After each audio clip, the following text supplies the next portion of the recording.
Sir Prashanth Kishore కలయికతో టీడీపీలో గెలిచే అవకాశాలు బాగా బలపడుతున్నాయని చెప్పేసి అంటున్నారు.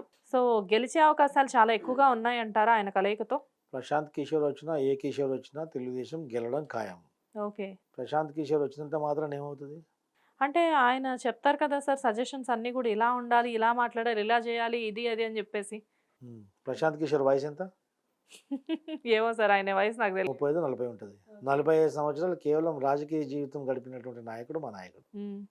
100 ప్రశాంత్ కిషోర్‌ని తయారు చేయగలుగుతాం గానీ, ఓకే. కాకపోతే ఎవరి యొక్క కెపాసిటీ బట్టి ఎవరెవరు మనకు ఉపయోగపడతారో వాళ్ళని తీసుకోవడం జరుగుతుంది. హ్మ్. ఇప్పుడు ప్రశాంత్ కిషోర్ మొన్నటి వరకు జగన్‌కి పనిచేశారు. మాకు పని చేయొద్దన్నది ఏమన్నా గ్యారంటీ ఏముందా? హ్మ్. లేదు కదా అలా ఏమి.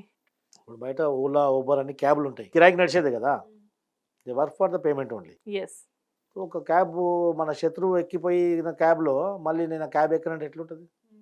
క్యాబ్ క్యాబే కదా! అంటే ప్రశాంత్ కిషోర్ ఈ వర్క్స్ ఫర్ హిస్ రెమ్యునరేషన్. వాళ్ళ యొక్క ఫీజు పేమెంట్ గురించి వాళ్ళు పని చేస్తారు. వాళ్ళకు ఉన్నటువంటి ఆలోచనలు మాతో షేర్ చేసుకుంటారు. అది యాక్సెప్ట్ చేస్తామా మేము లేదా అన్నది up to me, up to the party whichever appoints Prashant Kishor. Yes. Telugu Desam, Jana Sena కూటమి ప్రశాంత్ కిషోర్ యొక్క సలహాలు పాటిస్తుందా పాటించదా తర్వాత సంగతి.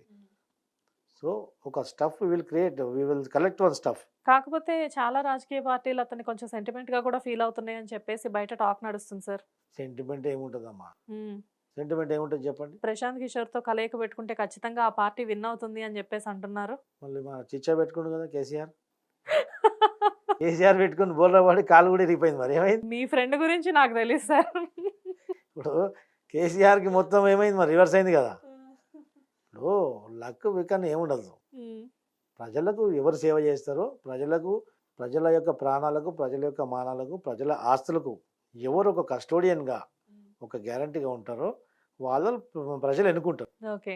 ప్రజలు ఈ యొక్క మా పొలిటికల్ స్ట్రాటజిస్ట్ ఏ విధంగా ఉంటారంటే, ప్రజల్ని ఒక సైకలాజికల్‌గా గానివ్వండి, వివిధ పథకాల ద్వారా గానివ్వండి, ప్రజల్ని, ఓటర్లని ఏ విధంగా మనం ఆకర్షించుకోవాలని చెప్పేసి ఒక స్ట్రాటజీ వాళ్ళు తయారు చేస్తారు. హ్మ్. ఒక 10 చేస్తే దాంట్లో ఒకటో, రెండో, మూడో మనకు యాక్సెప్ట్ అవుతాయి. కొంతమంది వాళ్ళు ఇచ్చేటువంటి స్ట్రాటజీయే పరమార్థంగా భావించి వాళ్ళ మీద నడిచే నాయకులు ఉంటారు. ఎందుకంటే ఎక్స్‌పీరియన్స్ లేని, అనుభవం లేనటువంటి వాళ్ళు ఆయన చెప్పిందే వేదంగా భావిస్తారు. అవును. కోడికత్తి లాంటి కేసులకు ఇతరులు లేపుతారు. సో మా నాయకుడికి అలాంటివి చేసే అవసరం లేదు. ఒకడు కాలు ఇరిగిపోయిందని చెప్తారు. మమతా బెనర్జీకి చూడండి, మొత్తం వీల్ చైర్ మీద కాలు ఇట్లా పెట్టుకొని తిప్పిండు ఆయన. హ్మ్. ఈడ కోడికత్తి.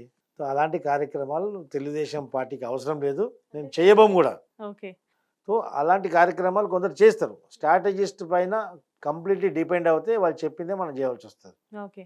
We are the party, most experienced party. We are working since more than a 4 decades of period. So we doesn't require any particular strategist. హ్మ్.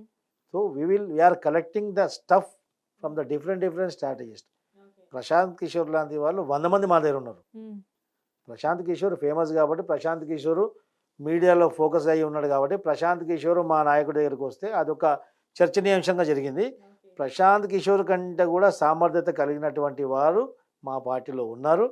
మేము ప్రశాంత్ కిషోర్ దగ్గర కూడా ఉన్నటువంటి స్టఫ్ను మేము కలెక్ట్ చేస్తున్నాం. అంతేగాని ప్రశాంత్ కిషోర్ రావడం వల్ల అంటే ఏదో జరిగిపోతుంది అని, రాకపోవడం వల్ల ఏదో జరగదని చెప్పి కాదు. అంటే మీరు చెప్పేది ఇండైరెక్ట్‌గా 100 మంది ప్రశాంత్ కిషోర్‌లు మీ సార్ బ్రెయిన్‌లో ఉన్నారంటారు. 100%. Oh! Is a visionary leader. Okay.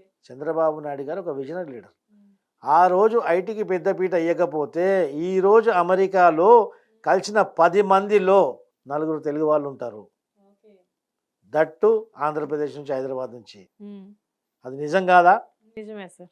అది మాత్రం మేము ఈ ఎప్పుడైనా రోజు ఉన్నటువంటి ఇండియన్ పాపులేషన్లో యూఎస్లో కానీ, యూకేలో కానీ శాసిస్తుంది ఎవరు వాళ్ళని? తానా ఆట వీళ్ళంతా ఆంధ్రులు కదా, మన తెలుగు బిడ్డలు కదా.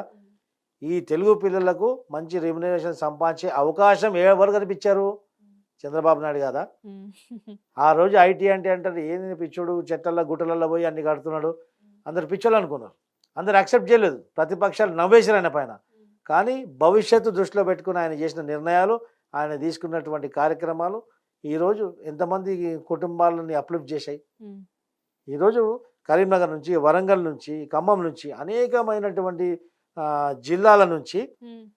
పిల్లలు విదేశాలకు వెళ్ళారు, మంచి జీతం సంపాదిస్తున్నారు. వాళ్ళు అక్కడ పోయి సంపాదించుకొని ఇండియాకి వచ్చిన తర్వాత ఇక్కడ ఉన్నటువంటి వాళ్ళ యొక్క కుటుంబం యొక్క ఆర్థిక పరిస్థితి కూడా డెవలప్ అవుతుంది కదా. ఈ వెల్త్ క్రియేట్ చేసింది ఎవరు? విజనరీ లీడర్ చంద్రబాబు నాయుడు గారు. ఓకే. మరి మొన్నటిదాకా రకరకాల మనుషులు ప్రశాంత్ కిషోర్ సలహాల మీద ప్రభుత్వం నడిపించారు కదా. ఒక్క భవిష్యత్తు కార్యక్రమం చేశారా? ప్రభుత్వాన్ని నడిపించలేకపోయారు. గుంతల మధ్యలో రోడ్ ఎక్కడుందో ఎత్తుకునే పరిస్థితి ఉంది ఆంధ్రప్రదేశ్లో ఈరోజు. ఓకే. అన్ని గుంతలే, గుంతల మధ్యలో రోడ్ ఎక్కడ ఉందా అని ఎత్తుకుంటున్నారు. ఆ విధంగా జరుగుతుంది.